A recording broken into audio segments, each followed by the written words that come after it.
Sometimes the enemy will come to distort our ability to trust somebody that went through a traumatic event, and especially when you were hurt or betrayed by somebody close to you. Trust is important in discipleship, because if you don't have trust that that person can pray for you, has the best intention for you so you can grow in the ways of the Lord, if trust is not available, then the walls will never come down.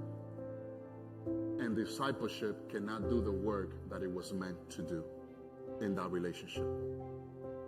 And so see why sometimes the enemy may come to distort your trust by a betrayal, by somebody letting you down. And so now you no longer want to deal with that situation. And so what you do, you put a blanket over it, and that is say you want to forget about it. Maybe you suffer abuse as a child and you put a blanket over it and you weren't ready to deal with it, or you suffer betrayal by someone that was close to you. But how about sometimes when we're hurt in the church?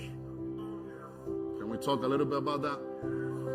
Because many times God has given you a platform and an influence where to speak to over other people. And what he tries to do is to distort that platform. Your platform is a place where he has allowed you to have some influence, maybe in your job, maybe in your school, maybe in your family. If you are around a human being, you have a platform to speak on behalf of God. And what the enemy does is that he tries to distort that platform. Why? Because when you don't feel healed, when you are burned out, if you've been hurt in ministry, that's one of the closest things that has to do with your relationship with God.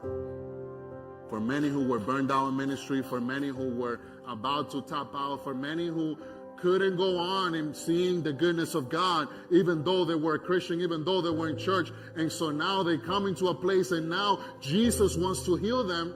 And so he distorts your platform, your influence, and now you walked away from God. But what the Lord wants to tell you, come into his house. Come into the sheepfold. Come in and allow God to heal you.